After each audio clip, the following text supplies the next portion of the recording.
तो आज की वीडियो में आप सभी का स्वागत है बाबू। तो आज हम लोग इस वीडियो में करने वाले हिंदी का ऑब्जेक्टिव प्रश्न। आज इस वीडियो में होने वाला है बहुत ही बड़ा धमाका, क्योंकि आज आप लोग के लिए लाया हूं हिंदी का मोस्ट वीवियस ऑब्जेक्टिव प्रश्न जो आप लोग को बोर्ड परीक्षा से रिलेटेड है। आज इस वीडियो में करेंगे टोटल 100 ऑब्जेक्टिव प्रश्न, जिसमें से बाबू आप लोग को बुक से रहेगा 60 ऑब्जेक्टिव और आप लोग को हिंदी व्याकरण से रहेगा 40 ऑब्जेक्टिव। टोटल 100 प्रश्न करवाऊंगा। जिस तरह से बोर्ड परीक्षा में प्रश्न पूछे जाते हैं उसी लेवल का सारे प्रश्न और उसी प्रकार सारा प्रश्न करवाऊंगा। तो आप लोग इस वीडियो को पूरे देखिए, ठीक है, क्योंकि बाबू आप लोग इस वीडियो को देख लेते हैं तो यहाँ से प्रश्न आप लोग को फाइनल बोर्ड परीक्षा में देखने के लिए मिलेगा। तो आप लोग इस वीडियो को पूरे अंत तक देखिए और सारे प्रश्न को करते चलिए और याद करते चलिए और बोर्ड परीक्षा में एकदम तहलका मचा दीजिए। ठीक है, यही समय है पढ़ने का बाबू। ठीक है, अच्छे तरीके से मेहनत कर लीजिए। तो चलिए हम लोग करते हैं शुरू और करते हैं ऑब्जेक्टिव प्रश्न हिंदी का। शुरू करने से पहले बाबू मोटिवेट होना बहुत जरूरी है। ठीक है, आप लोग को जीवन में मोटिवेट होना बहुत जरूरी है पढ़ाई के लिए। ठीक है, बहुत सारे बच्चे हैं वह सही तरीके से पढ़ाई नहीं कर पाते हैं, उसी के कारण रिजल्ट भी खराब आता है। ठीक है, तो मोटिवेट होना बहुत जरूरी है पढ़ाई के लिए। तो देखिए यहाँ पे क्या है, समय रहते पढ़ाई कर लो। क्या कर रहा है, समय रहते पढ़ाई कर लो दोस्त, क्योंकि टूटा हुआ भरोसा और बीता हुआ वक्त जिंदगी में कभी लौट कर नहीं आता है।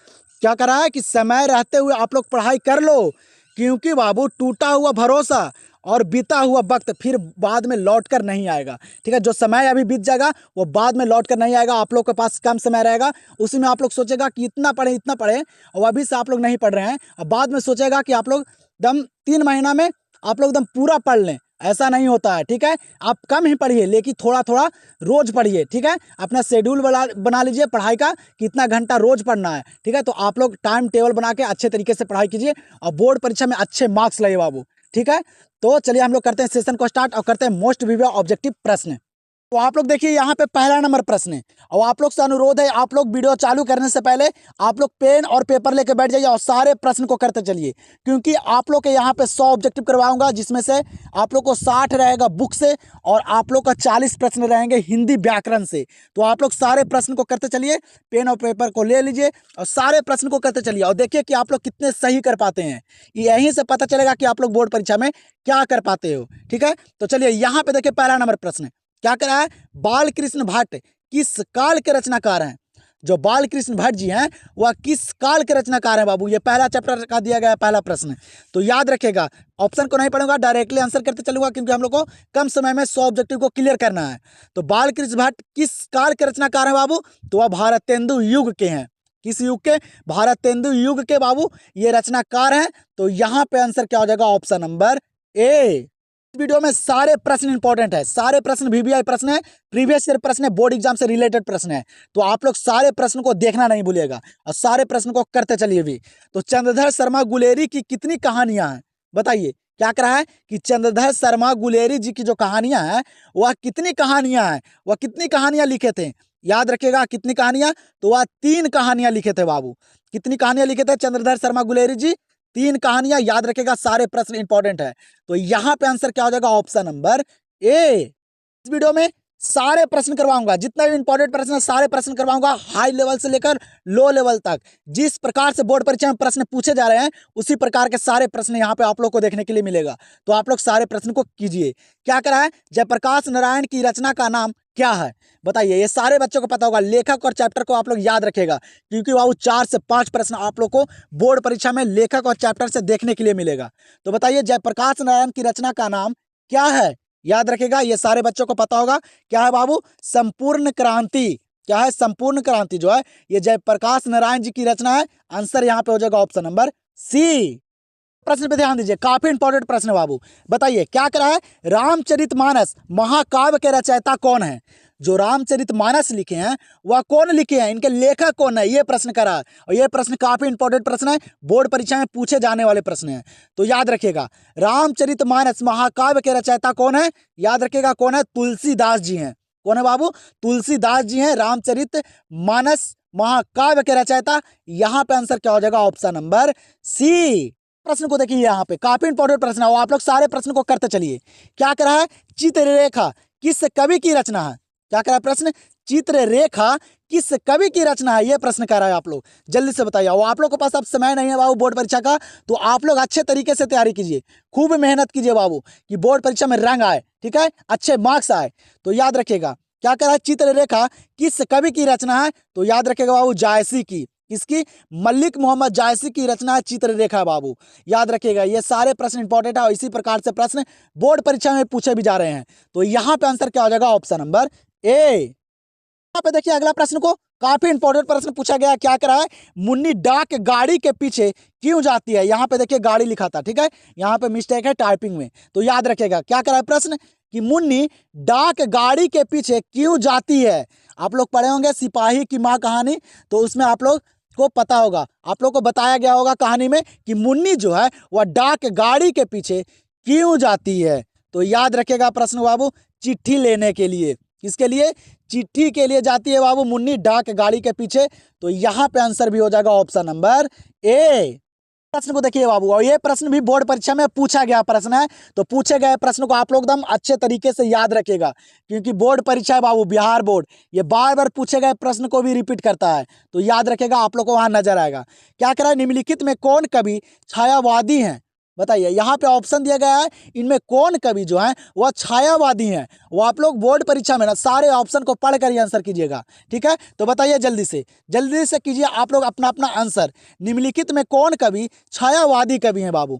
छायावादी कवि कौन है बाबू? ये भी बोर्ड परीक्षा में आया गया प्रश्न है, तो वह है जयशंकर प्रसाद जी। कौन है? जयशंकर प्रसाद जी हैं छायावादी कवि। तो यहाँ पे आंसर हो जाएगा ऑप्शन नंबर बी। प्रश्न को यहाँ पे देखिए, क्या करा है कि तुलसीदास का अस्थायी निवास स्थान कहाँ था? ये प्रश्न कह रहा है, ये भी प्रश्न आया गया प्रश्न है। कह रहा है कि तुलसीदास का जो अस्थायी निवास था ना बाबू, वह कहाँ था? ये प्रश्न कह रहा है। आप लोग सारे प्रश्न को अच्छे तरीके से समझकर सारे प्रश्न को करते चलिए और याद करते चलिए बाबू, ज्यादा ये महत्व है, याद करते चलिए सारे प्रश्न को, ठीक है। यहाँ से आप लोग को ना बोर्ड परीक्षा में प्रश्न देखने के लिए मिलेगा, क्योंकि सारे प्रश्न इंपॉर्टेंट है, सारे बोर्ड परीक्षा से रिलेटेड है और उसी लेवल का प्रश्न है। तो तुलसीदास का स्थायी निवास जो है वह कहाँ है? तो वह काशी में है। कहाँ बाबू तुलसीदास का स्थायी निवास स्थान?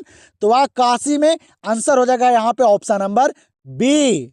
अगला प्रश्न को देखिए, काफी इंपॉर्टेंट प्रश्न है। क्या करा कि कवियों के कवि किसे कहा जाता है? क्या कह रहा है, कवियों के कवि जो कहा जाता है वह किसे कहा जाता है? यह प्रश्न कर रहा है, बताइए जल्दी से। कवियों के कवि किसे कहा जाता है? याद रखेगा, वह शमशेर बहादुर सिंह को कहा जाता है। किन्हें? शमशेर बहादुर सिंह को कवियों के कवि कहा जाता है। यह प्रश्न को याद रखेगा। आंसर हो जाएगा यहाँ पे ऑप्शन नंबर डी। यहाँ पे देखिए अगला प्रश्न को, क्या करा यहाँ पे कि बाल कृष्ण भट्ट की रचना निम्न में से कौन है? यहाँ पे कौन सी रचना बाल कृष्ण भट्ट जी की है बाबू? बोले ना कि लेखक का चैप्टर से प्रश्न पूछे जाते हैं बोर्ड परीक्षा में, तो आप लोग को भी मैं यहाँ पे करवाऊंगा, ठीक है। आप लोग टेंशन नहीं लीजिए, सारे प्रश्न मैं आप लोग को करवाऊंगा जिस लेवल से प्रश्न आते हैं बोर्ड परीक्षा में। और ग्रामर का आप लोग का 40 प्रश्न करवाऊंगा, सबसे इंपॉर्टेंट प्रश्न। तो आप लोग पूरे वीडियो को अंत तक देखिए, ठीक है। तो बाल कृष्ण भट्ट की रचना निम्न में से कौन है? यहाँ पे कौन सी रचना बाल कृष्ण भट्ट की है? ये सारे बच्चों को पता होगा बाबू, कौन सी रचना? बातचीत। बातचीत जो है वह बाल कृष्ण भट्ट जी की रचना है। तो आंसर यहाँ पे क्या होगा? Option number A. तो देखिए अगला प्रश्न को, क्या करा है, रोज शीर्षक पाठ के रचनाकार निम्न में से कौन है? बताइए, रोज कहानी जो है उनका जो रचनाकार है, जो उनका लेखक है, वह कौन है? ये प्रश्न करा है, जल्दी से बताइए, सारे बच्चों को पता होगा बाबू, ठीक है। नहीं पता तो आप लोग कमेंट सेक्शन में बताइए कि आप लोग को लेखक और चैप्टर नहीं पता है, मैं आप लोग को ट्रिक से वो भी कंप्लीट करवा दूंगा, तो आप लोग जरूर कमेंट में बताइएगा। क्या करा है, रोज शीर्षक पाठ के रचनाकार निम्न में से कौन है? तो आप सभी को पता होगा कौन है बाबू, अगेय जी हैं। कौन है? अगेय जी हैं। आंसर यहाँ पे हो जाएगा ऑप्शन नंबर ए। अगला प्रश्न क्या करा है, तुलसीदास के दीक्षा गुरु कौन थे? बताइए, काफी इंपॉर्टेंट प्रश्न है बाबू, बताइए तो तुलसीदास के दीक्षा गुरु जो थे वह कौन थे? ये प्रश्न करा है, तो जल्दी से आप लोग बताइए, सारे प्रश्न को करते चलिए। तो बाबू तुलसीदास के दीक्षा गुरु कौन है? याद रखेगा, नरहरिदास हैं। कौन है बाबू? नरहरिदास जी हैं तुलसीदास के दीक्षा गुरु, शिक्षा गुरु नहीं बाबू, दीक्षा गुरु, याद रखेगा। तो यहाँ पे आंसर हो जाएगा ये प्रश्न का ऑप्शन नंबर सी।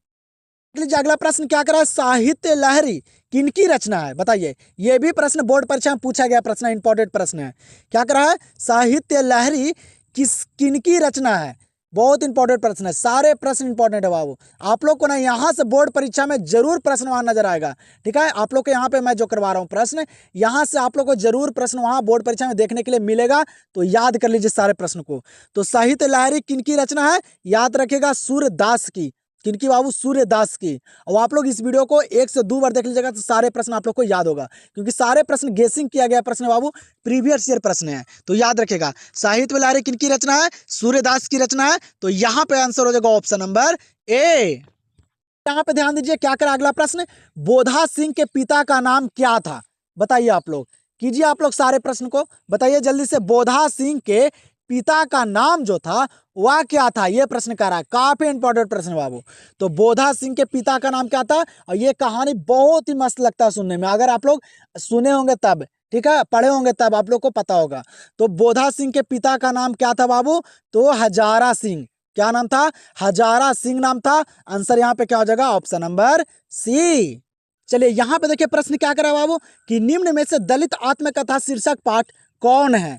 क्या करा है कि यहाँ पे दलित आत्मकथा जो शीर्षक पाठ है वह कौन है? यहाँ पे चैप्टर, कौन सा चैप्टर दलित आत्मकथा है बाबू? तो याद रखिएगा, कौन सा चैप्टर बाबू? जूठन। कौन सा? जूठन जो है वह दलित आत्मकथा शीर्षक पाठ है। तो आंसर यहाँ पे क्या होगा? Option number B. क्या अगला प्रश्न को क्या करा यहाँ पे अगला प्रश्न, कि रामपुरवा कहाँ है? क्या करा प्रश्न बाबू, कि रामपुरवा जो है वह कहाँ है? बहुत इंपॉर्टेंट प्रश्न है। तो याद रखिएगा, रामपुरवा कहाँ है? तो है भितिहरवा के पास। कहाँ बाबू? भितिहरवा के पास है रामपुरवा। ये प्रश्न भी पूछा गया प्रश्न है। तो आंसर यहाँ पे हो जाएगा इस प्रश्न का ऑप्शन नंबर ए। यहाँ पे ध्यान दीजिए, काफी इंपॉर्टेंट प्रश्न बाबू। क्या करा यहाँ पे, कि पुत्र वियोग से माँ का जीवन कैसा हो जाता है? क्या करा प्रश्न, कि पुत्र वियोग से बाबू माँ का जो जीवन है वह कैसा हो जाता है? वियोग मतलब मृत्यु बाबू, ठीक है, बिछड़ने के बाद, ठीक है, कैसा हो जाता है? ये प्रश्न कर रहा है, काफी इंपॉर्टेंट प्रश्न है। और आप लोग को बताता हूँ, आप लोग अभी तक इस चैनल से नहीं जुड़े हैं तो आप लोग जल्दी से इस चैनल से जुड़ जाइए, क्योंकि बाबू आप लोग के यहाँ पे इंटर बोर्ड परीक्षा का तैयारी करवाया जाता है, ठीक है। तो आप लोग चैनल को सब्सक्राइब करना नहीं भूलेगा, क्योंकि आप लोग को इसी प्रकार से सारे विषय का ऑब्जेक्टिव क्लियर कर दूंगा बाबू, कि बोर्ड परीक्षा में कोई भी दिक्कत नहीं आएगा। सारे प्रश्न करवाऊंगा, प्रीवियस ईयर प्रश्न, मॉडल पेपर, क्वेश्चन बैंक, सारे सॉल्यूशन आप लोग को यहाँ पे करवा दूंगा, कि बोर्ड परीक्षा में दिक्कत ना आए, आप लोग एकदम अच्छे मार्क्स ला सकें, ठीक है। तो आप लोग इस चैनल से जुड़ जाइए, और वीडियो आप लोग को पसंद आएगा तो बाबू वीडियो को लाइक करना नहीं भूलेगा, और कमेंट सेक्शन में भी अपना राय बताना भी नहीं भूलेगा। क्या करें यहाँ पे प्रश्न, कि पुत्र वियोग से माँ का जीवन कैसा हो जाता है? सभी को पता होगा, सुना सुना। कैसा बाबू? सुना सुना। सारे ऑप्शन को पढ़ के अच्छे तरीके से आंसर कीजिएगा परीक्षा में, ठीक है। तो कैसा हो जाता है? सुना सुना हो जाता है। तो आंसर यहाँ पे हो जाएगा ऑप्शन नंबर ए। अगला प्रश्न को क्या करा है, कि गंडक नदी की चर्चा किस शीर्षक पाठ में है? बताइए, गंडक नदी की जो चर्चा की गई है वह किस पाठ में की गई है? ये प्रश्न कर रहा है। चलिए बताइए जल्दी से, ये भी प्रश्न पूछा गया प्रश्न है, याद रखेगा। गंडक नदी की जो चर्चा की गई है ना, वह किस पाठ में की गई है? वह है ओ सादा नीरा।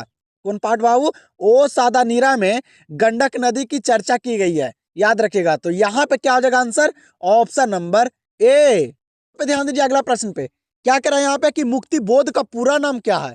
क्या करा है प्रश्न, कि मुक्ति बोध का पूरा नाम क्या है? ये प्रश्न करा है। बताइए, सारे लेवल का प्रश्न है बाबू, आप लोग को जिस तरह से बोर्ड परीक्षा पूछता है उसी प्रकार से प्रश्न भी है यहाँ पे।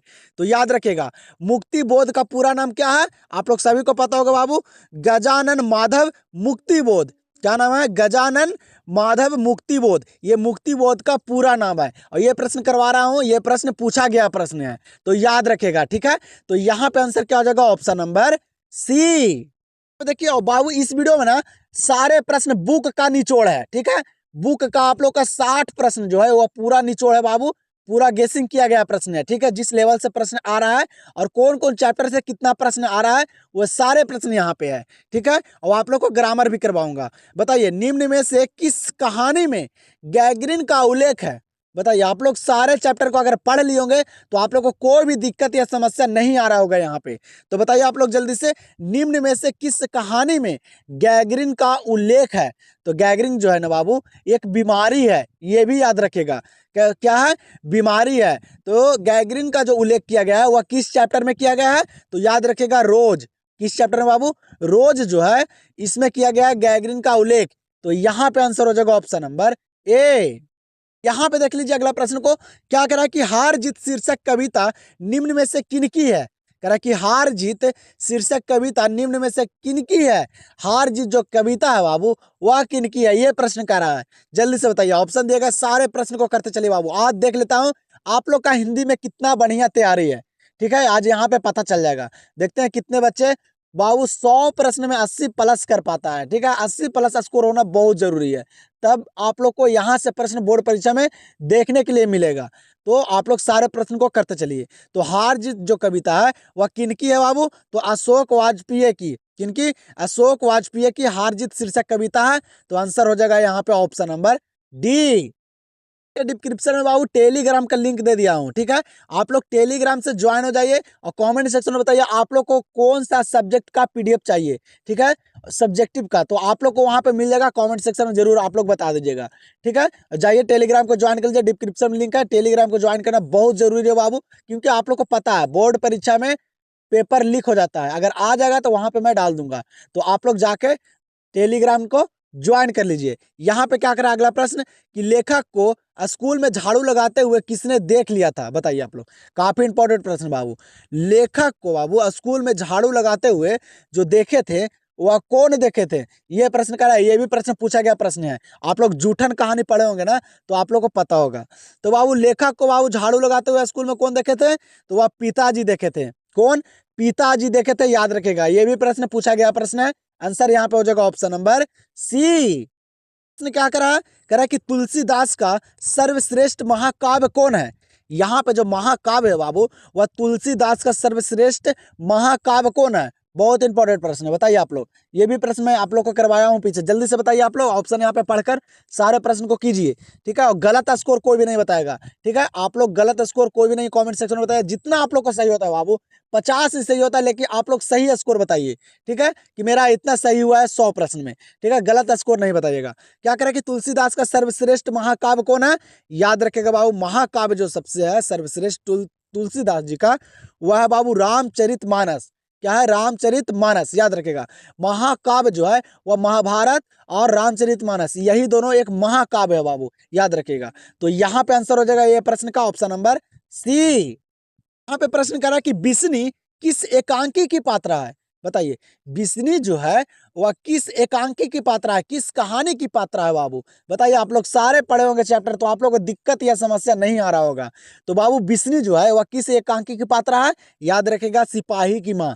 सिपाही की माँ जो कहानी है ना, उसमें बिस्नी का उल्लेख किया गया बाबू। तो यहाँ पे आंसर होगा ऑप्शन नंबर ए।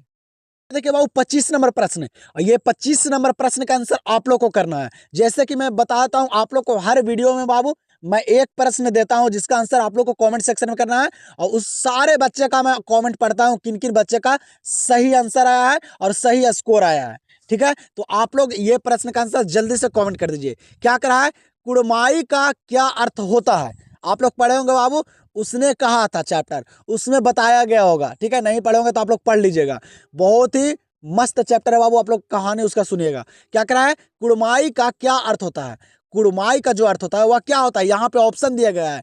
तो आप लोग जो है ये 25 नंबर प्रश्न का आंसर ना कमेंट सेक्शन में दीजिए। देखते हैं कितने बच्चे का पता है। एक प्रश्न आप लोग के लिए, तो आप लोग करना नहीं भूलेगा बाबू, ठीक है। ये प्रश्न का आंसर बताना नहीं भूलेगा, जल्दी से कमेंट कर दीजिए आप लोग को पता है तो। और हम लोग देखते हैं अगले प्रश्न को। अगला प्रश्न यहाँ पे दिया गया, आप लोग को जल्दी से कीजिए। क्या करा? सुभद्रा कुमारी चौहान का निधन कैसे हुआ? सुभद्रा कुमारी चौहान का जो निधन हुआ था वह कैसे हुआ था, यह प्रश्न करा है। तो याद रखेगा, सुभद्रा कुमारी चौहान का जो निधन हुआ था ना बाबू, वह कैसे हुआ था? कार दुर्घटना में। कैसे हुआ था बाबू?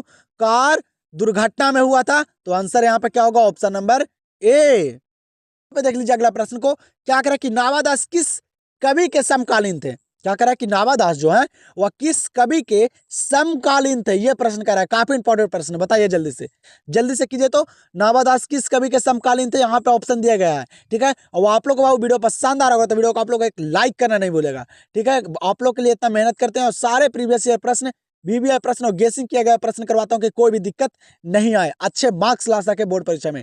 तो एक लाइक बनता है बाबू, ठीक है। एक लाइक करना नहीं भूलेगा। और आप लोग को बाबू अभी समय है, ठीक है। अब भी अगर आप लोग समय को बर्बाद कीजिएगा तो आप लोग को समय फिर बाद में बर्बाद कर देगा। इसीलिए आप लोग समय को बाबू अच्छे तरीके से यूज कीजिए और अच्छे तरीके से पढ़ाई कीजिए कि बोर्ड परीक्षा में दिक्कत ना आए, ठीक है। आप लोग को मोटिवेशनल चाहिए तो मैं आप लोग के लिए भी उसका बंदोबस्त कर दूंगा, ठीक है। क्योंकि बहुत से बच्चे जो हैं ऐसे, उनको पढ़ने में मन नहीं लगता है, ठीक है। तो मोटिवेट जरूर होइएगा आप लोग। क्या करा कि नावादास किस कवि के समकालीन थे? याद रखेगा, तुलसीदास के। किनके बाबू? तुलसीदास के बाबू समकालीन थे नावादास। आंसर हो जाएगा ऑप्शन नंबर बी। प्रश्न क्या करा है, भक्तमाल निम्न में से किस कवि की रचना है। बाबू ये भी प्रश्न काफी इंपॉर्टेंट प्रश्न है, याद रखेगा। बताइए भक्तमाल जो है वह निम्न में से किस कवि की रचना है। तो ये सभी बच्चों को पता होगा बाबू, भक्तमाल किनकी रचना है, नाभादास का। किनकी बाबू, नाभादास जी का है। ये प्रश्न को याद रखेगा। आंसर यहाँ पे हो जाएगा ऑप्शन नंबर ए। यहाँ पे देखिए क्या करा है, रघुवीर सहाय के पिता क्या थे। बताइए रघुवीर सहाय के जो पिता थे वह क्या थे, ये प्रश्न करा है। बताइए जल्दी से, ये भी प्रश्न आप लोग याद रखेगा, ये भी काफी इंपॉर्टेंट प्रश्न है, बोर्ड परीक्षा में आया गया प्रश्न है। तो रघुवीर सहाय के जो पिता थे ना वह शिक्षक थे। क्या थे बाबू, शिक्षक थे। आंसर मार दीजिए आप लोग ऑप्शन नंबर सी। को बोर्ड परीक्षा में कृति और रचना से भी प्रश्न देखने के लिए मिलेगा, ठीक है। तो आप लोग याद रखिएगा। क्या करें यहाँ पे कि सदियों का संताप शीर्षक कृति किसकी है। क्या करा कि सदियों का संताप जो शीर्षक कृति है वह किनकी है। बताइए आप लोग, कह रहे हैं ना कि आप लोग को कृति और रचनाएं से प्रश्न देखने के लिए मिलेगा, तो याद रखेगा। तो सदियों का संताप जो बाबू कृति जो है ना वह किनकी है, याद रखेगा, ओम प्रकाश वाल्मीकि की। किनकी बाबू, ओम प्रकाश वाल्मीकि की। आंसर हो जाएगा ऑप्शन नंबर ए। यहाँ पे देखिए काफी इंपॉर्टेंट प्रश्न क्या करा है कि पलटन का विदूषक कौन था। बताइए पलटन का जो विदूषक था वह कौन था। काफी इंपॉर्टेंट प्रश्न बाबू, बताइए ये आप लोग को पता होगा। तो बताइए जल्दी से कीजिए आप लोग सारे प्रश्न का आंसर। पलटन का विदूषक कौन था, वह वजीरा सिंह था। कौन बाबू, वजीरा सिंह था पलटन का विदूषक। आंसर हो जाएगा ऑप्शन नंबर बी। देखिए यहाँ पे अगला प्रश्न है बाबू, ये भी काफी इंपॉर्टेंट प्रश्न है, ठीक है। आप लोग को हाई और लोअर लेवल सारे प्रश्न मैं करवा रहा हूँ। बताइएगा क्या करा है कि अंडे के छिलके के रचनाकार का नाम क्या है। क्या करा है कि अंडे के छिलके के रचनाकार का नाम क्या है बाबू। वो आप लोग को जो प्रश्न नहीं याद होगा वो आप लोग याद रखिएगा, ठीक है, याद करते चलिएगा। तो अंडे के छिलके के रचनाकार का नाम जो है वह क्या है, तो वह है मोहन राकेश। क्या नाम है, मोहन राकेश है, याद रखिएगा। तो यहाँ पे आंसर हो जाएगा ऑप्शन नंबर ए। एक स्पेशल मैं हिंदी का वीडियो बनाया, जाके आप लोग देख लीजिएगा। उसमें आप लोग का सारे चैप्टर का जो लेखक है उनके डेट और मृत्यु और रचनाएं सारे करवाया गया है। तो आप लोग जाके उस वीडियो को देख लीजिएगा। इसीलिए इस वीडियो में ना डेट वाले प्रश्न उतना नजर नहीं आ रहा है आप लोग को, ठीक है। तो याद रखेगा, जाके उस वीडियो को देख लीजिएगा। यहाँ पे प्रश्न एक आया है, क्या करा कि भगत सिंह का जन्म कब हुआ था। बताइए डेट वाले प्रश्न में सारे बच्चे फंसते हैं, इसीलिए स्पेशल आप लोग के लिए करवाया हूँ बाबू। जाके देख लीजिए, यहाँ पे डिस्क्रिप्शन में भी आप लोग का लिंक दे देता हूँ, ठीक है। तो बताइए भगत सिंह का जन्म कब हुआ था, याद रखेगा, यह काफी इंपॉर्टेंट प्रश्न है। तो वह हुआ था 1907 में। कब हुआ था, 1907 में हुआ था भगत सिंह का जन्म। और फांसी कब हुआ था, तो 1931 में। ये भी याद रखेगा। तो यहाँ पे आंसर क्या हो जाएगा इस प्रश्न का, ऑप्शन नंबर ए। प्रश्न क्या करा है, तिनकठिया प्रथा का संबंध किससे है। बताइए तिनकठिया प्रथा का जो संबंध है वह किससे है। यहाँ पे ऑप्शन दिया गया है, जल्दी से ऑप्शन को पढ़कर आंसर कीजिए बाबू। तो बताइए जल्दी से, तिनकठिया प्रथा का संबंध किससे है, याद रखेगा, वह नील से बाबू। किससे, नील की खेती होती थी उससे संबंधित था बाबू तिनकठिया प्रथा का संबंध। आंसर यहाँ पे क्या होगा, ऑप्शन नंबर सी। यहाँ पे देखिए बाबू काफी इंपॉर्टेंट प्रश्न, और ये प्रश्न भी बोर्ड परीक्षा में बार बार पूछ रहा है, तो आप लोग याद रखेगा, ठीक है। सारे प्रश्न को याद रखेगा क्योंकि सारे प्रश्न इंपॉर्टेंट है आज के इस वीडियो में। तो यहाँ पे क्या करा कि किस कवि का मूल्य नाम राम बोला था। क्या करा है कि किस कवि का बाबू जो नाम था वह राम बोला था। यहाँ पे कौन ऑप्शन में वह कवि है जिनका नाम जो था वह राम बोला था। तो याद रखेगा क्योंकि ये प्रश्न भी बोर्ड परीक्षा में पूछा गया प्रश्न है। किनका बाबू, तो वह तुलसीदास जी का। किनका, तुलसीदास का जो नाम था ना वह राम बोला था। आंसर हो जाएगा ऑप्शन नंबर ए। प्रश्न को देखिए काफी इंपॉर्टेंट प्रश्न है। क्या करें कि जायसी किस भाषा के कवि थे। मलिक मोहम्मद जायसी जो है वह किस भाषा के कवि थे, ये प्रश्न करा है। तो बताइए जल्दी से, मलिक मोहम्मद जायसी किस भाषा के कवि थे, याद रखेगा, अवधी भाषा के। किस भाषा के, अवधी भाषा के थे कवि। याद रखेगा ये प्रश्न को, ये भी प्रश्न पूछे जा रहे हैं बार बार, तो याद रखेगा। तो यहाँ पे आंसर हो जाएगा ऑप्शन नंबर बी। चलिए तो अगला प्रश्न को देखिए, क्या करा है कि छप्पय क्या है। क्या करा प्रश्न कि छप्पय जो है वह क्या है। यहाँ पे ऑप्शन देगा तो आप लोग बताइए जल्दी से, बताइए, सारे प्रश्न इंपॉर्टेंट है। तो छप्पय जो है बाबू वह क्या है, तो वह छंद है। क्या है, छंद है, याद रखेगा। आंसर क्या हो जाएगा, ऑप्शन नंबर सी। इस वीडियो को ना 1 से 2 बार जरूर देख लीजिएगा। इस जब आप लोग 1 से 2 बार वीडियो को इसको देखेगा तो आप लोग को प्रश्न सारे अच्छे तरीके से याद हो जाएंगे। क्या करा है कि विनोद कुमार शुक्ल का जन्म स्थान कहाँ है? जो विनोद कुमार शुक्ल जी का जो जन्म हुआ था बाबू, वह कहाँ हुआ था, ये प्रश्न करा है। ये प्रश्न भी बोर्ड परीक्षा में पूछा गया प्रश्न है, इसीलिए आप लोग को करवा रहा हूँ यहाँ पे। तो बताइए जल्दी से, विनोद कुमार शुक्ल का जन्म स्थान कहाँ है? याद रखेगा, राजनांदगांव छत्तीसगढ़। कहाँ? राजनांदगांव छत्तीसगढ़ में बाबू विनोद कुमार शुक्ल जी का जन्म हुआ था। तो याद रखेगा ये प्रश्न को। यहाँ पे भी आंसर हो जाएगा ऑप्शन नंबर बी। प्रश्न को देखिए, काफी इंपॉर्टेंट प्रश्न। क्या करा कि लहना सिंह किस देश की ओर से युद्ध कर रहा था? क्या करा कि लहना सिंह जो है वह किस देश की ओर से युद्ध कर रहा था? ये प्रश्न करा है और ये प्रश्न काफी इंपॉर्टेंट प्रश्न है। कहाँ से लड़ाई हुआ था बाबू, किस देश से युद्ध हो रहा था? तो याद रखेगा, इंग्लैंड से। लहना सिंह किस देश की ओर से युद्ध कर रहा था? इंग्लैंड से कर रहा था। यह प्रश्न को याद रखेगा, आंसर हो जाएगा ऑप्शन नंबर ए। को देखिए, यहाँ पे शिक्षा चैप्टर से पूछा गया, क्या करा है कि शिक्षा हिंदी साहित्य में किस विधा के अंतर्गत है? बताइए, शिक्षा जो है वह हिंदी साहित्य में किस विधा के अंतर्गत है? बताइए, आप लोग के यहाँ पे ऑप्शन दिया गया है, संभाषण है कि आत्मकथा है, डायरी लेखन है कि ऐतिहासिक संस्मरण है? तो याद रखेगा, शिक्षा जो है ना बाबू वह संभाषण है। क्या है? संभाषण है। ये प्रश्न को याद रखेगा, आंसर यहाँ पे हो जाएगा ऑप्शन नंबर ए। क्या करा है, देखिए क्या करा है प्रश्न की, ओ सादा नीरा हिंदी साहित्य में किस विधा के अंतर्गत है?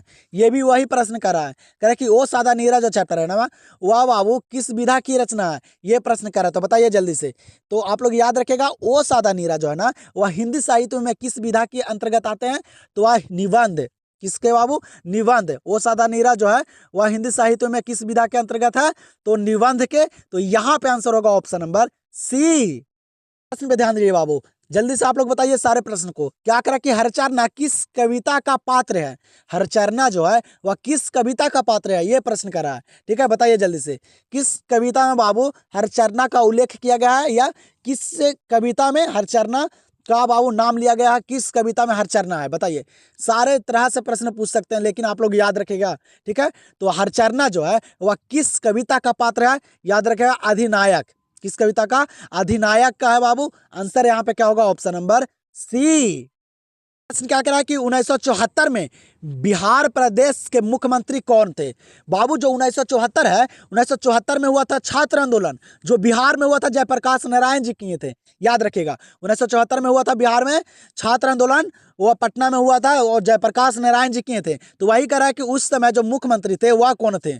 तो याद रखेगा, जो बाबू 1974 में बिहार प्रदेश के जो मुख्यमंत्री थे वह थे बाबू कौन? अब्दुल गफूर थे। कौन? अब्दुल गफूर थे। याद रखेगा ये प्रश्न को। तो यहाँ पे आंसर हो जाएगा ऑप्शन नंबर बी। क्या कह रहा है कि भगत सिंह किस उम्र में क्रांतिकारी गतिविधियों में शामिल हुए? भगत सिंह जो है बाबू वह किस उम्र में, कितने साल की उम्र में बाबू क्रांतिकारी गतिविधियों में शामिल हो गए थे? तो याद रखेगा, ये भी प्रश्न इंपॉर्टेंट है, बोर्ड परीक्षा में पूछा गया प्रश्न है। तो भगत सिंह जो है ना बाबू वह किस उम्र में क्रांतिकारी गतिविधियों में शामिल हुए थे? तो वह बाबू 12 वर्ष की उम्र में। कितने? 12 वर्ष की उम्र में बाबू क्रांतिकारी गतिविधियों में शामिल हो गए थे। तो आंसर हो जाएगा ऑप्शन नंबर बी। पे अगला प्रश्न को देखिएगा, क्या करा कि उषा का जादू कब टूट जाता है? उषा का जो जादू है वह कब टूट जाता है? बताइए जल्दी से। ये भी प्रश्न इंपॉर्टेंट है, सारे प्रश्न इंपॉर्टेंट है। तो आप लोग को इस वीडियो को ना 1 से 2 बार देख लीजिएगा, सारे प्रश्न याद हो जाएगा आप लोग को। ठीक है, सारे प्रश्न को करते चलिए। आज हम आप लोग का स्कोर जानना चाहते हैं, 100 प्रश्न में कितने प्रश्न को सही किए हैं, जिसमें आप लोग का बाबू 60 प्रश्न है बुक का और 40 प्रश्न है हिंदी व्याकरण का। तो आप लोग चलिए सारे प्रश्न को कीजिए और अपना स्कोर बताइए और बोर्ड परीक्षा में तहलका मचा दीजिए। ऑब्जेक्टिव एक भी छूटना नहीं चाहिए। ठीक है, तो उषा का जादू कब टूट जाता है? तो वह सूर्योदय होने पर। कब बाबू? सूर्योदय होने पर उषा का जादू टूट जाता है। आंसर हो जाएगा ऑप्शन नंबर ए। क्या करा है कि भूषण ने कौन सी कविता लिखी है? भूषण जो है बाबू वह कौन सी कविता लिखे हैं? कौन से कविता के लेखक है भूषण? ये प्रश्न करा है। तो याद रखेगा, लेखक और चैप्टर को याद रखेगा। ठीक है, तो बाबू भूषण जी हैं वह कौन सी कविता लिखे हैं? तो वह लिखे हैं कवित। कवित जो लिखे हैं वह भूषण जी लिखे हैं। आंसर यहाँ पे हो जाएगा इस प्रश्न का ऑप्शन नंबर सी। प्रश्न को देखिए और बाबू आप लोग वीडियो को लाइक करना नहीं भूलेगा। ठीक है, आप लोग को बार बार बोल रहा हूँ, आप लोग जो है एक लाइक करना नहीं भूलेगा, क्योंकि आप लोग के लिए इतना मेहनत किया हूँ। ठीक है, यहाँ से प्रश्न नहीं देखने के लिए मिलेगा तो आप लोग बोलिएगा। ठीक है, क्योंकि सारे प्रश्न इंपॉर्टेंट है। क्या करा है? हरचरना कौन है? प्रश्न भाव ये इंपॉर्टेंट है, बताइए आप लोग। कह रहा है कि हरचरना कौन है, हरचरना कौन था, आप लोग पढ़े होंगे तो आप लोग को पता होगा बाबू, ठीक है। तो आप लोग पढ़िए, अच्छे तरीके से पढ़िए, हिंदी में प्लस पॉइंट नंबर लाएगा आप लोग को बोर्ड परीक्षा में, ठीक है। आप लोग एकदम 10th से अच्छे मार्क्स लाइए 12th में। तो याद रखिएगा हरचरना कौन है, हरचरना जो है ना वह घर का नौकर है। कौन है हरचरना, घर का नौकर है, याद रखिएगा। आंसर यहाँ पे हो जाएगा ऑप्शन नंबर ए। यहाँ पे प्रश्न को देखिए, काफी इंपॉर्टेंट प्रश्न बाबू, बहुत ही वीवीआई प्रश्न है। क्या कर रहा है, हार जीत कविता में उत्सव कौन मना रहे हैं, हार जीत जो कविता है उसमें बाबू जो उत्सव मना रहे हैं, खुशी मना रहे हैं, वह कौन मना रहे हैं, ये प्रश्न करा है, बताइए जल्दी से। तो याद रखिएगा बाबू, ऑप्शन को आप लोग पढ़ कर ही आंसर कीजिएगा बोर्ड पर, जल्दबाजी नहीं कीजिएगा, क्योंकि आप लोग को वहां पे समय मिलेगा, अच्छा खासा समय मिलेगा। तो अच्छे से आप लोग सारे प्रश्न को पढ़कर कीजिएगा, ओमर सीट को भी अच्छे तरीके से रंगेगा। तो हार जीत कविता में उत्सव कौन मना रहे हैं, तो वह है बाबू शासक दल। कौन, शासक दल जो है वह बाबू हार जीत कविता में खुशी मना रहे हैं, उत्सव मना रहे हैं। तो आंसर हो जाएगा ऑप्शन नंबर सी। प्रश्न क्या कर रहा है कि दूध डूबे अंगूठे के छापे किनके हैं, क्या कर रहा है कि दूध से बाबू डूबे अंगूठे का जो छापे हैं वह किनके हैं, यह प्रश्न कर रहा है। तो बताइए जल्दी से। तो याद रखिएगा दूध डूबे अंगूठे के जो छापे हैं ना वह किनके थे, तो वह बूढ़े ग्वाल दादा के थे। किनके बाबू, बूढ़े ग्वाल दादा के थे बाबू, दूध डूबे अंगूठे के छापे। आंसर हो जाएगा ऑप्शन नंबर सी। डेट वाले प्रश्न पूछा गया है बाबू, यहाँ पे क्या करा डेट वाले प्रश्न कि अगेय की पहली कहानी कब प्रकाशित हुई, अगेय जी की जो पहली कहानी जो प्रकाशित हुई थी वह कब प्रकाशित हुई थी, ये प्रश्न करा है, बताइए जल्दी से। ये भी प्रश्न इंपॉर्टेंट है बाबू, तो याद रखेगा। अब आप लोग को जैसे बोला हूँ डेट वाले प्रश्न मैं सारा करवाया हूँ, तो आप लोग जाके उस वीडियो को देख लीजिए। क्या करा, अगेय जी की पहली कहानी कब प्रकाशित हुई, तो वह हुई थी बाबू कब, 1924 में। कब हुई थी, 1924 में बाबू अगेय जी की पहली कहानी प्रकाशित हुई थी। तो यहाँ पे आंसर क्या हो जाएगा, ऑप्शन नंबर बी। अगला प्रश्न पे ध्यान दीजिए, क्या करा यहाँ पे, अगला प्रश्न काफी इंपॉर्टेंट प्रश्न है, बताइए आप लोग। करा कि बाबू महेश्वर की पत्नी का नाम क्या है, महेश्वर जो है वह उनकी जो पत्नी का नाम है वह क्या है, आप लोग पढ़े होंगे। महेश्वर की पत्नी का नाम क्या है, तो वह है बाबू मालती। क्या नाम है, मालती नाम है, ये भी याद रखिएगा। क्या नाम था, मालती नाम था महेश्वर की पत्नी का। तो यहाँ पे आंसर हो जाएगा ऑप्शन नंबर ए। और एक बात और याद रखिएगा, महेश्वर और मालती के बेटे का क्या नाम था, ये भी प्रश्न पूछता है बोर्ड परीक्षा में। महेश्वर और मालती के बेटे का जो नाम था वह क्या था, तो वह नाम था टीटी। क्या नाम था बाबू, टीटी नाम था, याद रखेगा ये भी प्रश्न को, ठीक है। चलिए देखते हैं अगले प्रश्न को। प्रश्न क्या करा है, कह रहा है कि तिरिच कहानी के कहानीकारक हैं, बताइए। तिरिच जो कहानी है उस उनका जो कहानीकारक है बाबू, जो लेखक है वह कौन है, तो याद रखिएगा तिरिच कहानी के जो कहानीकार है वह कौन है, तो वह है बाबू उदय प्रकाश है। कौन है, उदय प्रकाश है बाबू तिरिच कहानी के कहानीकार। आंसर हो जाएगा ऑप्शन नंबर ए। चलिए तो फिर यहाँ पे ध्यान दीजिए, काफी इंपॉर्टेंट प्रश्न है, वीवीआई प्रश्न है।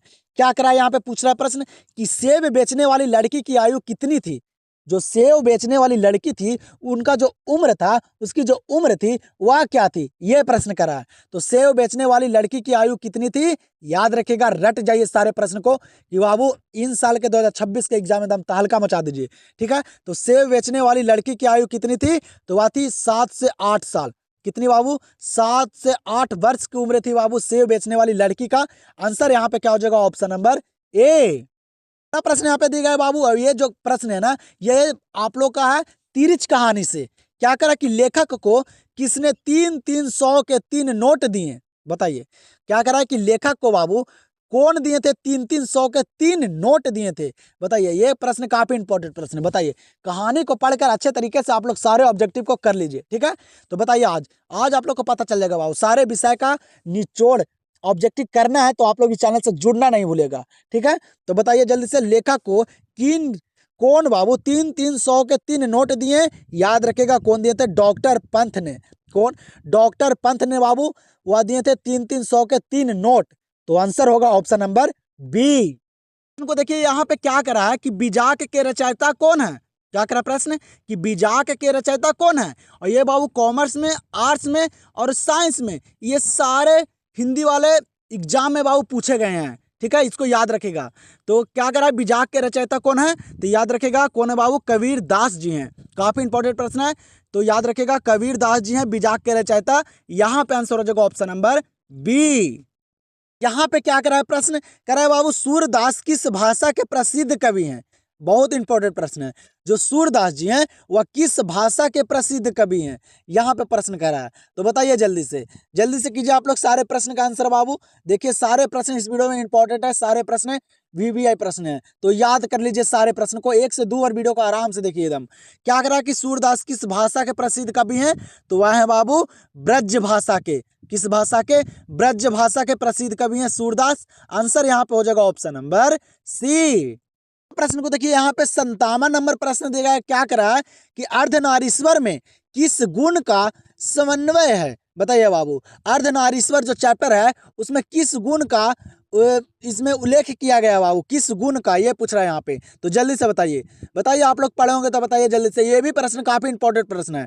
तो अर्धनारीश्वर चैप्टर जो है उसमें किस गुण का समन्वय किया गया है? तो याद रखेगा नारी और पुरुष दोनों के। किनको बाबू? नारी और पुरुष दोनों के बाबू अर्धनारीश्वर में बाबू उल्लेख किया गया है। तो यहाँ पे आंसर हो जाएगा ऑप्शन नंबर सी। ध्यान दीजिए बाबू, काफी इंपॉर्टेंट प्रश्न पूछा गया और ये प्रश्न बार बार बोर्ड परीक्षा में रिपीट भी किया जा रहा है, तो आप लोग याद रखिएगा। क्या करा कि इनमें से प्रेम के पीर कवि हैं? बताइए, प्रेम के पीर कवि जो कहा जाता है ना बाबू, वह किनको कहा जाता है? कौन है यहाँ पे प्रेम के पीर कवि? ये प्रश्न करा, ये प्रश्न काफी इंपॉर्टेंट प्रश्न है और हर सीटिंग में पूछा गया है, तो याद रखेगा। प्रेम के पीर कवि कौन है बाबू? तो वह है मलिक मोहम्मद जायसी जी। कौन है? मलिक मोहम्मद जायसी जी बाबू, उनको प्रेम के पीर कवि कहा जाता है। ये प्रश्न को एकदम रट जाइए और याद कर लीजिए। तो यहाँ पे क्या हो जाएगा आंसर? Option number A. ध्यान दीजिएगा, क्या करे यहाँ पे प्रश्न कि ज्ञानेंद्र पति किस काल के कवि हैं? ज्ञानेंद्र पति जो है बाबू वह किस काल के कवि हैं? ये प्रश्न कर रहा है, बताइए जल्दी से। तो याद रखेगा ज्ञानेंद्र पति जो है ना बाबू वह किस काल के हैं? आधुनिक काल के बाबू, आधुनिक काल के अभी नए कवि हैं ये। तो यहाँ पे आंसर हो जाएगा ऑप्शन नंबर सी। प्रश्न क्या कह रहा है? कह रहा है कि बातचीत से मन किस प्रकार हो जाता है? क्या कह रहा है कि बातचीत से जो मन है वह किस प्रकार हो जाता है बाबू? बताइए, आप लोग पढ़े होंगे। बातचीत से मन किस प्रकार हो जाता है? तो याद रखिएगा हल्का और स्वच्छ। कैसा बाबू? हल्का और स्वच्छ हो जाता है बातचीत से मन।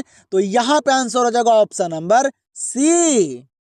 8 प्रश्न बाबू पूरा कर चुके हैं अपने बुक का, पूरे बुक का निचोड़ 60 प्रश्न कर लिए हैं। तो अब हम लोग करेंगे 40 ऑब्जेक्टिव प्रश्न हिंदी व्याकरण का। हिंदी व्याकरण का 40 प्रश्न करने वाले हैं अब। तो चलिए आप लोग सारे प्रश्न को करते चलिए, ठीक है। वो आप लोग को टाइम मिले ना बाबू तो इस वीडियो को 2 से 3 बार जरूर देखिएगा, ठीक है, क्योंकि सारे प्रश्न इंपॉर्टेंट है और आप लोग को बोर्ड परीक्षा से रिलेटेड है और उसी प्रकार से है, ठीक है। आप लोग कोशिश कीजिएगा आराम से 1 घंटा से 45 मिनट समय निकाल के इसको एकदम पूरे अच्छे तरीके से करने का, ठीक है, कि आप लोग जो है 100 प्रश्न में कितने प्रश्न को सही करते हैं, यहीं से फिर पता चल जाएगा कि आप लोग बोर्ड परीक्षा में क्या कर सकते हैं, ठीक है। उसी लेवल का उसी तरह से आप लोग को सारे ऑब्जेक्टिव मैं करवा रहा हूँ यहाँ पे। तो देखिए यहाँ पे पहला नंबर प्रश्न दिया गया है। क्या करा है? कह रहा है कि अधिकतम शब्द का विलोम क्या है? अधिकतम शब्द का विलोम क्या है बाबू? 61 नंबर प्रश्न है बाबू और ग्रामर का पहला नंबर प्रश्न है। तो याद रखिएगा अधिकतम शब्द का जो विलोम है वह क्या है? तो विलोम शब्द से ही प्रश्न 3 से 4 आएगा, तो आप लोग को सारे प्रश्न यहाँ पे करवाऊंगा। तो अधिकतम शब्द का जो विलोम होता है वह क्या होता है? न्यूनतम होता है। क्या होता है? अधिकतम मतलब ज्यादा और न्यूनतम मतलब कम होता है। तो याद रखिएगा, तो आंसर क्या होगा यहाँ पे 61 नंबर का? Option number A. प्रश्न को देखिए, क्या करा यहाँ पे कि आंखों का तारा होना मुहावरे का अर्थ क्या है? क्या करा प्रश्न कि आंखों का तारा होना मुहावरे का अर्थ क्या है? यह प्रश्न करा है। मुहावरा भी आप लोग को 4 से 5 देखने के लिए मिलेगा, क्योंकि वो बोर्ड परीक्षा में डबल प्रश्न है, ठीक है। तो वहां पे आप लोग को बहुत सारे प्रश्न देखने के लिए मिलेगा। सारे प्रश्न मैं आप लोग को यहाँ पे करवा रहा हूँ। आप लोग कोशिश कीजिए बाबू 100 में 80 करने का। तो आंखों का तारा होना मुहावरे का अर्थ क्या है? याद रखेगा क्या है बाबू? प्रिय होना। क्या होता है? प्रिय होना है आंखों का तारा होना मुहावरे का अर्थ। आंसर यहाँ पे क्या होगा? Option number A. यहाँ पे देखिए बाबू उच्चारण स्थान से यहाँ पे प्रश्न पूछा गया है, ठीक है। उच्चारण स्थान से भी प्रश्न पूछे जाते हैं। आप लोग एक बार क्वेश्चन बैंक उठा के देख सकते हैं बाबू कि किस तरह से प्रश्न पूछे जा रहे हैं बोर्ड परीक्षा में, ठीक है। क्या करा है कि फा का उच्चारण स्थान क्या है? बताइए तो फा का जो उच्चारण स्थान है वह क्या है? फा किस चीज से बोली जाती है? ये प्रश्न करा है यहाँ पे। तो बताइए जल्दी से, जल्दी से कीजिए आप लोग सारे प्रश्न का आंसर। आप लोग को ग्रामर के बाबू एक दो वीडियो और दे दूंगा जिसमें आप लोग को सारे हिंदी व्याकरण क्लियर हो जाएंगे, ठीक है। तो फा का उच्चारण स्थान क्या है? तो फा का उच्चारण स्थान जो है वह है ओठ। क्या है बाबू? ओठ है। ओठ से बोला जाता है फा। आप लोग बोल के ट्राई करके देख सकते हैं। तो यहाँ पे आंसर क्या हो जाएगा? Option number D. पे बाबू देखिए समास से पूछा गया है। आप लोग देख सकते हैं समास से भी कई सारे प्रश्न आ रहे हैं। ठीक है, क्या करा है कि बिना पानी शब्द में कौन समास है, बताइए तो। बिना पानी शब्द में कौन समास है बाबू? तो एक बात याद रखेगा बाबू, बिना पानी ये जो है ये सरस्वती माता का अर्थ बताता है। ठीक है, किनका? सरस्वती माता का अर्थ बताता है बिना पानी। और याद रखेगा जो अर्थ बतलाता होता है, जो अर्थ बतलाता है वह होता है बाबू बहुब्रीहि समास। कौन सा समास? बहुब्रीहि समास। जैसे लंबोदर, ये गणेश जी का अर्थ बताता है। ठीक है, तो याद रखेगा। दसमुख, दसमुख किनका था? तो रावण का था। ये भी याद रखेगा, मतलब जो अर्थ बतलाता है वह होता है बहुब्रीहि समास बाबू। ध्यान में रखेगा, याद रखेगा। तो यहाँ पे बिना पानी बोल रहा है, यह किनका अर्थ बतलाता है? सरस्वती माता का। तो यह कौन सा समास होगा? बहुब्रीहि समास। Option number D. 65 नंबर प्रश्न को देख लीजिए। वो आप लोग को बाबू हिंदी में एक प्रश्न दिया हूं आप लोग को करने के लिए, तो आप लोग उसका आंसर कमेंट सेक्शन में बताइएगा। ठीक है, और यहाँ पे 65 नंबर भी प्रश्न आप लोग के लिए है। क्या करें कि संधि के कितने प्रकार हैं, संधि के जो भेद हैं वह कितने भेद हैं, तो इस प्रश्न का भी आंसर आप लोग कॉमेंट सेक्शन में जल्दी से दीजिए। देखते हैं कितने बच्चे का कॉमेंट आता है, कितने बच्चे को पता है बाबू। आप लोग के लिए 2 प्रश्न दिया हूँ, एक प्रश्न ग्रामर का और एक प्रश्न बुक का बाबू हिंदी का। तो याद रखेगा आप लोग ये दोनों प्रश्न का बाबू आंसर जल्दी से कॉमेंट सेक्शन में बता दीजिए। इससे मुझे भी पता चलता है कि आप लोग का तैयारी किस प्रकार चल रही है। ठीक है, और कौन से प्रश्न करवाने पड़ेंगे, आप लोग को कौन से प्रश्न में दिक्कत होते हैं। ठीक है, तो आप लोग को डेट वाले भी स्पेशल आप लोग के लिए वीडियो बनाया हूं बाबू हिंदी का, डेट वाले प्रश्न, जन्म, मृत्यु और उनके रचनाएं का, तो आप लोग जाकर देख लीजिएगा। ठीक है, लेकिन यहाँ पे संधि के कितने प्रकार होते हैं पूछ रहा है, तो आप लोग कॉमेंट सेक्शन में इसका आंसर बताइए कितने प्रकार होते हैं संधि के। तो हम लोग देखते हैं अगले प्रश्न को। प्रश्न यहाँ पे पूछा गया, क्या करा कि यात्रा शब्द क्या है? यात्रा शब्द जो है वह यहाँ पे क्या है? सारे ऑप्शन को पढ़कर आंसर कीजिए बाबू। स्त्रीलिंग है, उभयलिंग है कि पुल्लिंग है कि इनमें से कोई नहीं है? आप लोग को लिंग से भी प्रश्न वहां देखने के लिए मिलेगा, याद रखेगा। और यह प्रश्न पूछा गया प्रश्न है, यात्रा शब्द क्या है? यात्रा शब्द जो है बाबू वह स्त्रीलिंग है। क्या है? यात्रा शब्द स्त्रीलिंग है, याद रखेगा। आंसर यहाँ पे हो जाएगा ऑप्शन नंबर ए। मुहावरा को देखिए, यहाँ पे क्या करा है कि तीर मारना मुहावरे का अर्थ क्या है? क्या करा प्रश्न कि तीर मारना मुहावरे का अर्थ क्या है? बहुत बढ़िया क्वेश्चन है बाबू, बताइए आप लोग। तीर मारना मुहावरे का अर्थ क्या है? याद रखेगा, बड़ा कार्य करना। क्या है बाबू? बड़ा कार्य करना, बहुत बड़ा काम करना, तीर मारना मुहावरे का अर्थ है। ठीक है, याद रखेगा। और सारे प्रश्न को करते चलिए, कमेंट सेक्शन में जरूर बताइए। ठीक है, तो यहाँ पे आंसर क्या हो जाएगा? Option number A. कि यहाँ पे बाबू पूछा गया है क्या? यहाँ पे विशेषण पूछ रहा है, कह रहा है कि प्रथम शब्द का विशेषण क्या है? प्रथम शब्द का विशेषण क्या है, ये प्रश्न कर रहा है। जल्दी से बताइए, प्रथम शब्द का विशेषण क्या होता है? याद रखेगा, प्रथम शब्द का जो विशेषण होता है ना वह प्राथमिक होता है। क्या होता है? प्राथमिक होता है। और ये बाबू कॉमर्स वाले जो पेपर हुआ था उसमें पूछा गया है 2024 में। ठीक है, तो प्रथम शब्द का विशेषण क्या है? प्राथमिक है। आंसर हो जाएगा यहाँ पे भी ऑप्शन नंबर ए। यहाँ पे देखिए काफी इंपॉर्टेंट प्रश्न पूछा गया बाबू, और आप लोग उपसर्ग और प्रत्यय जरूर जान लीजिएगा। ठीक है, क्या करा है? सुवास शब्द में उपसर्ग कौन है? यहाँ पे ऑप्शन दिएगा बाबू, इसमें बताना है आप लोग को कि सुवास जो लिखा गया है यहाँ पे, इसमें उपसर्ग कौन है यहाँ पे? तो आप लोग को पता होगा बाबू, उपसर्ग किसको कहा जाता है? जो किसी शब्द के आरंभ में मतलब आगे लगकर उसका अर्थ बतला देता है। ठीक है, नहीं तो ज्यादा से ज्यादा आप लोग याद रखेगा, जो वर्ड आगे लगता है ना वही उपसर्ग होता है। तो यहाँ पे देखिए लास्ट वाले को यहाँ पे उसका अर्थ निकलना चाहिए। तो यहाँ पे सुवास का रहा है, तो सुवास में यहाँ पे कौन उपसर्ग है बाबू? ऑप्शन देगा, तो यहाँ पे जो उपसर्ग होगा ना वो आगे वाला वर्ड हो जाएगा। क्या हो जाएगा? सु हो जाएगा बाबू। क्या हो जाएगा? सु हो जाएगा। और यहाँ पे वास जो है ये इसका अर्थ बतला रहा है, तो सुवास शब्द में उपसर्ग कौन होगा? तो होगा बाबू सु, याद रखेगा। तो यहाँ पे आंसर हो जाएगा ऑप्शन नंबर सी। पे थोड़ा सा बड़ा होगा बाबू, क्योंकि बाबू समझाते चलना मेरा काम है, क्योंकि समझाते चलूंगा आप लोग को, तो आप लोग सारे पकड़ बनाइएगा, तो आप लोग को अगले वीडियो देखने के लिए कोई जरूरत नहीं पड़ेगा। ठीक है, आप लोग को इसी वीडियो में सारे कंप्लीट करवा दूंगा। तब यहाँ पे क्या करें कि लिंग शब्द किस भाषा का शब्द है? लिंग शब्द जो है वह किस भाषा का शब्द है, ये पूछ रहा है बाबू। तो इसको याद रखेगा, लिंग शब्द जो है ना वह संस्कृत भाषा का शब्द है। किस भाषा का? संस्कृत भाषा का शब्द है लिंग। ये भी प्रश्न पूछा गया है, इसीलिए आप लोग को करवा रहा हूं। तो यहाँ पे आंसर हो जाएगा ऑप्शन नंबर सी। आप लोग अभी तक लाइक नहीं किए तो लाइक करना नहीं भूलेगा बाबू। ठीक है, आप लोग से अनुरोध है, आप लोग लाइक जरूर कीजिएगा। ठीक है, आप लोग के लिए मेहनत कर रहा हूँ इतना। ठीक है, कि आप लोग अच्छे मार्क्स ला सकें, तो लाइक कीजिए। और चैनल से नहीं जुड़े तो आप लोग चैनल को सब्सक्राइब कर लीजिए बाबू। इसी प्रकार से आप लोग को सारे विषय का ऑब्जेक्टिव मैं दे दूंगा। आप लोग कॉमेंट सेक्शन में सिर्फ बताइए कि आप लोग को कौन सा विषय का ऑब्जेक्टिव चाहिए, और इस वीडियो को पूरे अंत तक देखिए और सारे प्रश्न को कीजिए। ठीक है, क्या करा? नाच नचाना मुहावरे का अर्थ है। नाच नचाना मुहावरे का अर्थ क्या है? याद रखेगा, नाच नचाना मुहावरे का जो अर्थ है ना वह तंग करना है। क्या है? तंग करना। याद रखेगा, आंसर यहाँ पे हो जाएगा ऑप्शन नंबर बी।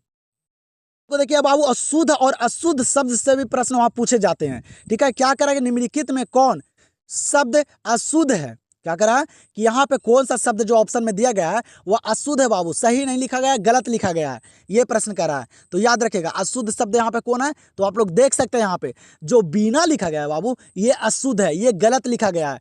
बीना में होता है क्या? ट्वर्गी ना होता है। याद रखेगा, बीना कैसे लिखा था? बीना में होता है ट्वर्गी ना। याद रखेगा, लेकिन यहाँ पे अशुद्ध शब्द पूछ रहा था, तो अशुद्ध यहाँ पे कौन सा लिखा गया है? तो वह है बीना। सारे ऑप्शन को पढ़कर आंसर कीजिएगा बाबू। तो यहाँ पे आंसर हो जाएगा ऑप्शन नंबर डी। लीजिएगा यहाँ पे अगला प्रश्न पे, क्या करा कि मंडली शब्द में कौन संज्ञा है? क्या करा है प्रश्न कि मंडली जो शब्द लिखा गया है यहाँ पे कौन सा संज्ञा है? जातिवाचक, गुणवाचक, समूहवाचक की द्रव्यवाचक? ऑप्शन देगा है, बताइए आप लोग। संज्ञा पढ़े होंगे आप लोग। संज्ञा के कितने भेद होते हैं? तो 5 भेद होते हैं। तो मंडली शब्द में कौन संज्ञा है? याद रखेगा, मंडली में भीड़ भाड़ होता है। याद रखेगा, मंडली जो रहता है ना बाबू, भीड़ भाड़ होता है। आप लोग देख सकते हैं बाजार उजार जहाँ मंडली लगता है वहाँ भीड़ भाड़ होता है, तो वह कौन सा संज्ञा हो जाएगा? तो वह समूहवाचक हो जाएगा बाबू। भीड़ मतलब समूह, ठीक है, तो समूहवाचक संज्ञा हो जाएगा। यहाँ पे आंसर हो जाएगा क्या? Option number C. देखा बाबू, यहाँ पे उपसर्ग ही कह रहा है। क्या कह रहा है कि अब उपसर्ग में बना हुआ शब्द कौन है? अब उपसर्ग से बाबू जो बना हुआ शब्द है यहाँ पे ऑप्शन में वह कौन है? देखिए किस तरह से प्रश्न पूछे जा रहे हैं। ठीक है, हर लेवल का प्रश्न करवाऊंगा बाबू, हर तरह का प्रश्न करवाऊंगा आप लोग को। तो सिर्फ आप लोग खाली बने रहिए आप लोग। ठीक है, इस चैनल से बने रहिए और लास्ट तक आप लोग रहिए, जब तक एग्जाम नहीं हो जाता जब तक आप लोग रहिए। ठीक है, क्या करें कि अब उपसर्ग से बना हुआ शब्द कौन है? यहाँ पे अब से कौन सा शब्द बना है? तो याद रखेगा, अब अवज्ञा। क्या है बाबू? अवज्ञा जो है यहाँ पे ऑप्शन नंबर डी में वह बना हुआ है। अब से कौन सा बना हुआ? अवज्ञा बना हुआ है। तो आंसर यहाँ पे क्या होगा? Option number D. देखिए लिंग से पूछा गया प्रश्न, क्या करा कि सभा शब्द क्या है? पूछ रहा बाबू कि सभा शब्द जो यहाँ पे है वह क्या है? स्त्रीलिंग है, पुल्लिंग है, उभयलिंग है? बताइए। तो यहाँ पे बताइए जल्दी से आप लोग। तो सभा शब्द जो है ना बाबू वह स्त्रीलिंग है। याद रखेगा, क्या है? स्त्रीलिंग है। आंसर यहाँ पे हो जाएगा ऑप्शन नंबर सी। चलिए तो यहाँ पे ध्यान दीजिए अगला प्रश्न पे, क्या करा कि स्वदेश शब्द का विलोम क्या है? बताइए आप लोग। स्वदेश शब्द का जो विलोम है वह क्या है? तो स्वदेश मतलब होता है बाबू स्वयं का देश, अपना देश। ठीक है, तो उसका जो विलोम है, उसका जो उल्टा है वह क्या है? ये प्रश्न करा है। तो स्वदेश शब्द का जो विलोम है वह क्या है? तो विदेश है। स्वदेश मतलब अपना देश, उसके बाद दूसरा देश मतलब विदेश। तो याद रखेगा, स्वदेश शब्द का विलोम क्या है? वह है बाबू विदेश। आंसर हो जाएगा ऑप्शन नंबर डी। प्रश्न को देखिए, क्या करें कि अड़ा का उच्चारण स्थान क्या है? अड़ा का जो उच्चारण स्थान है वह क्या है? यहाँ पे जे पूछ रहा है बाबू।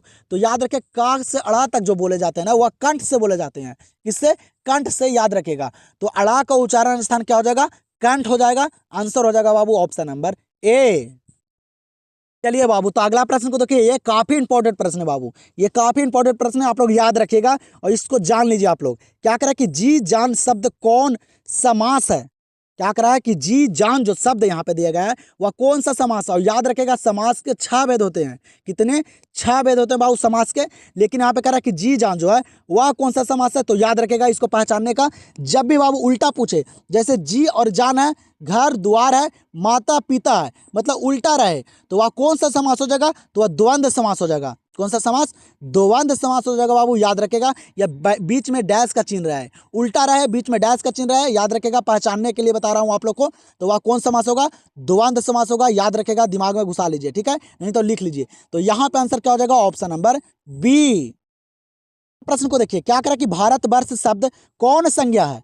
भारत वर्ष जो यहाँ पे दिया गया है कौन सा संज्ञा है? काफी इंपॉर्टेंट प्रश्न है, वीवीआई प्रश्न है बाबू, बोर्ड परीक्षा में पूछा गया प्रश्न है। तो याद रखेगा, भारत वर्ष जो है वह शब्द जो है वह कौन संज्ञा है? याद रखेगा, व्यक्तिवाचक संज्ञा। कौन बाबू? व्यक्तिवाचक संज्ञा है भारतवर्ष। आंसर हो जाएगा यहाँ पे क्या? Option number D. यहाँ पे अगला प्रश्न पे, क्या करा कि किसी भाषा के मूल शब्द को क्या कहते हैं? किसी भाषा के बाबू मूल्य शब्द को जो कहा जाता है वह क्या कहा जाता है? यह प्रश्न करा है। तो याद रखेगा, किसी भाषा के मूल शब्द को जो कहा जाता है ना वह तत्सम कहा जाता है। क्या? तत्सम कहा जाता है। आंसर हो जाएगा ऑप्शन नंबर ए। प्रश्न को देखिए बाबू, सारे प्रश्न इंपॉर्टेंट है बाबू, सारे प्रश्न को आप लोग याद रखिएगा और कर लीजिए अच्छे तरीके से। ठीक है, और देखिए कि आप लोग कितने सही कर पाते हैं, खुद से देखिए। क्या करा यहाँ पे प्रश्न कि कमल नयन शब्द कौन समास है? कमल नयन जो है बाबू वह कौन सा समास है? आप लोग को सारे ऑब्जेक्टिव क्लियर कर दूंगा बाबू, इतना सारा ऑब्जेक्टिव करवा दूंगा कि आप लोग को बोर्ड परीक्षा में दिक्कत ना आए, आप लोग को सारे प्रश्न यहाँ से नजर आए। ठीक है, तो कमल नयन जो है वह शब्द या कौन समास है? याद रखेगा कर्मधारय समास। कौन सा समास है बाबू? कर्मधारय समास है कमल नयन। आंसर हो जाएगा क्या? Option number C. देखिए अगला प्रश्न को क्या करें कि देवता शब्द क्या है? यहाँ पे जो देवता दिया गया है वह देवता शब्द जो है वह क्या है? स्त्रीलिंग है, पुल्लिंग है, उभयलिंग है? बताइए बाबू, लिंग से प्रश्न पूछे जा रहे हैं काफी सारे, इसीलिए आप लोग को करवा रहा हूँ। तो आप लोग सभी को पता होगा बाबू देवता क्या है, तो देवता शब्द जो है ना वह क्या है? तो वह पुल्लिंग शब्द है। कैसा? पुल्लिंग शब्द है, क्योंकि देवता होता है पुल्लिंग और देवी होती है क्या? स्त्रीलिंग। आप सभी को पता होगा, लेकिन यहाँ पे आंसर क्या हो जाएगा? Option number A. यहाँ पे क्या करा है कि नयन शब्द का संधि विच्छेद क्या है? क्या करा है प्रश्न कि नयन शब्द का जो संधि विच्छेद है वह क्या है यहाँ पे? तो याद रखिएगा बाबू, नयन शब्द का संधि विच्छेद क्या होता है? ने प्लस अन होता है। क्या होता है? ने प्लस अन। ये भी प्रश्न बोर्ड परीक्षा में आया गया प्रश्न है। तो यहाँ पे आंसर क्या होगा? Option number B. आप लोग कमेंट सेक्शन में जरूर बताइएगा कि आप लोग को ये वीडियो कैसा लगा। ठीक है, इसी प्रकार से आप लोग को सारे विषय का मैं दे दूंगा ऑब्जेक्टिव कि कोई दिक्कत या प्रॉब्लम ना आए। क्या करा कि दया शब्द कौन संज्ञा है बाबू? क्या करा कि दया शब्द जो है वह कौन संज्ञा है? ये प्रश्न करा है। तो याद रखिएगा बाबू, दया शब्द जो है ना वह भाववाचक संज्ञा है। कौन सा संज्ञा? भाववाचक संज्ञा। क्योंकि दया जो भाववाचक संज्ञा किसे कहते हैं? जो गुण धर्म का बोध करवाता है। ठीक है, तो यहाँ पे आंसर क्या आ जाएगा? Option number C. यहाँ पे क्या करा है प्रश्न बाबू? कह रहा है कि पीठ दिखाना मुहावरे का अर्थ क्या है? क्या कह रहा है कि पीठ दिखाना मुहावरे का अर्थ क्या है? बताइए आप लोग। तो याद रखिएगा ये प्रश्न पूछा गया प्रश्न है बाबू। ठीक है, ये कब? 2023 में पूछा गया प्रश्न है। तो पीठ दिखाना मुहावरे का अर्थ क्या है? तो याद रखिएगा हार कर भाग जाना। क्या है बाबू? हार का भाग जाना है। तो आंसर यहाँ पे क्या होगा? Option number A. पे क्या करा कि कमल शब्द का पर्यायवाची क्या है?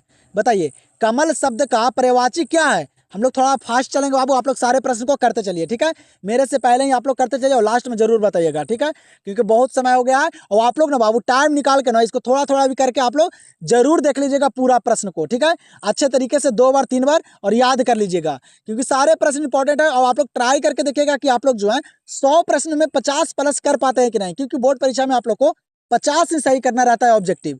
क्या करा है कि कमल शब्द का पर्यायवाची क्या है?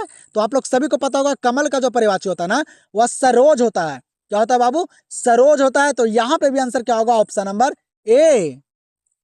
क्या करा है कि अर्थ के आधार पर संज्ञा के कितने भेद हैं? बाबू यहाँ पे संज्ञा के भेद पूछ रहा है।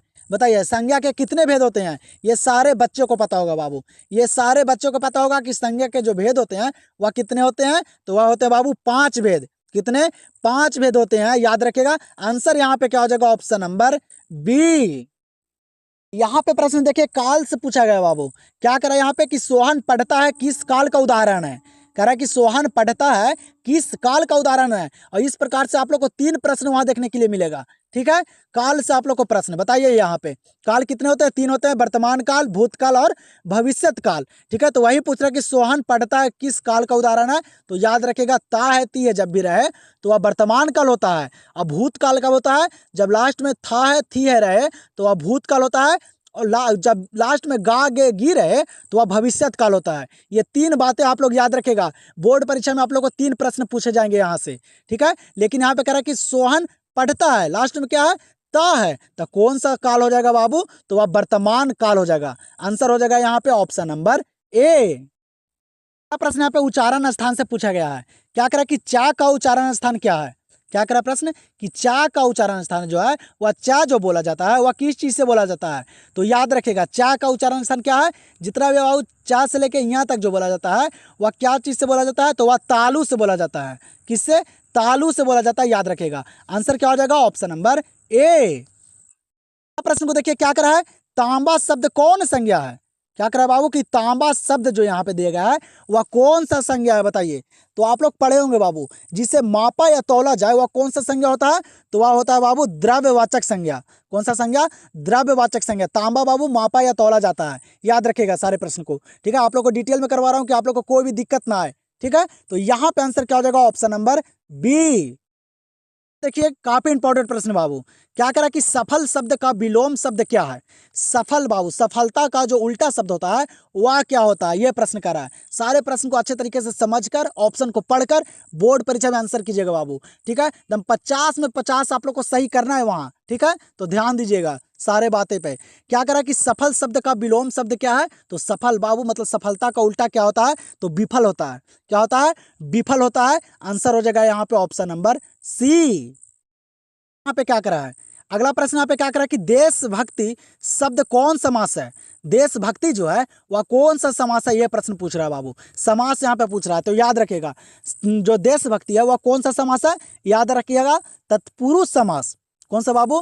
तत्पुरुष समास, जिसके बीच में विभक्ति लगता है। जैसे देश का भक्ति करना, ठीक है, देश का भक्त देशभक्त होता ना बाबू, तो वही देशभक्ति कौन सा समास है? तो वह तत्पुरुष समास है। आंसर हो जाएगा ऑप्शन नंबर ए।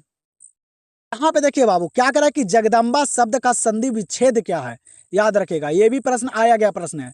ठीक है, वो आप लोग को बाबू क्वेश्चन बैंक भी करवाऊंगा पूरा, और आप लोग का जब मॉडल पेपर भी जारी होगा बोर्ड एग्जाम द्वारा, बोर्ड द्वारा, तो उसको भी आप लोग को करवाऊंगा। ठीक है, मॉडल पेपर को भी आप लोग यहाँ पे कंप्लीट करवाऊंगा, तो आप लोग चैनल से जुड़ना नहीं भूलिएगा। क्या करा कि जगदम्बा शब्द का संधि विच्छेद क्या है? तो याद रखिएगा जगत प्लस अम्बा। क्या होता है बाबू? जगत प्लस अम्बा जगदम्बा होता है। याद रखिएगा कौन सा ऑप्शन में है? तो ऑप्शन नंबर ए में है। तो आंसर क्या हो जाएगा यहाँ पे? ऑप्शन नंबर ए, जगत प्लस अम्बा जगदम्बा, ये है बाबू संधि विच्छेद। ध्यान दीजिए क्या करा कि अवगुण शब्द में उपसर्ग क्या है? अवगुण में जो यहाँ पे उपसर्ग है वह क्या है? तो आप लोग को बताए थे प्रत्यय और उपसर्ग किसे कहा जाता है। तो यहाँ पे उपसर्ग क्या होगा बताए थे? आगे वाला शब्द जो होता है उपसर्ग होता है, और पीछे वाला अर्थ बतलाता हो। तो यहाँ पे गुण अर्थ बता रहा है बाबू, और यहाँ पे अब जो हो जाएगा वह क्या हो जाएगा? उपसर्ग हो जाएगा। अब क्या हो जाएगा? उपसर्ग हो जाएगा। आंसर यहाँ पे होगा ऑप्शन नंबर ए। अगला प्रश्न को देखिए, यहाँ पे भी उपसर्ग पूछ रहा है।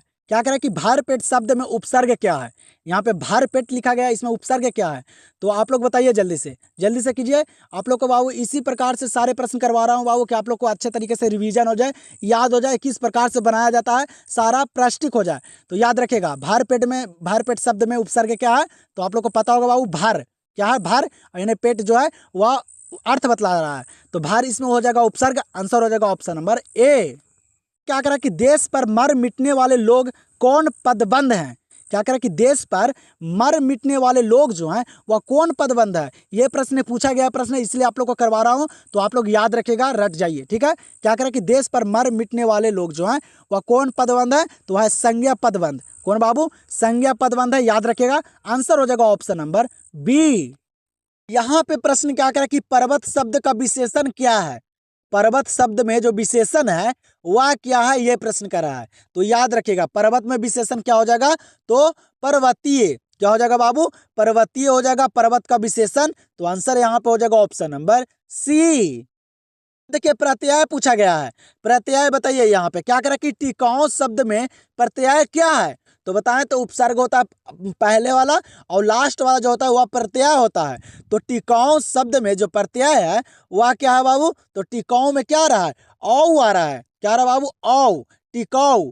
ठीक है, तो टिकाऊ शब्द में जो प्रत्यय हो जाएगा ना वह क्या होगा? औ होगा। तो यहाँ पे आंसर होगा ऑप्शन नंबर बी। यहाँ पे देखिए अगला प्रश्न को क्या करा है, करा बाबू झंझट शब्द का पर्यायवाची क्या है?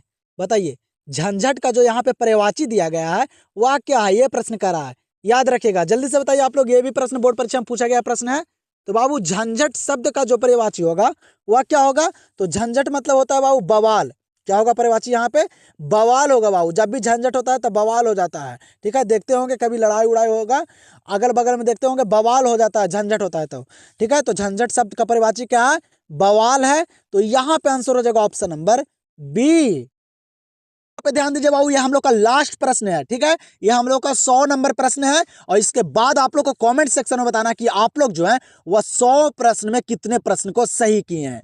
ठीक है, आप लोग जल्दी से कमेंट सेक्शन में आप लोग बता दीजिएगा कि आप लोग 100 प्रश्न में कितने प्रश्न को टच कर पाए हैं, कितने प्रश्न को सही कर पाए हैं, जिससे आप लोग को भी पता चल जाएगा बाबू कि आप लोग का तैयारी कितना बेहतर है। ठीक है, आप लोग अब क्या कर सकते हैं, तो आप लोग जरूर कमेंट सेक्शन में अपना स्कोर बताइएगा और गलत स्कोर नहीं बताइएगा।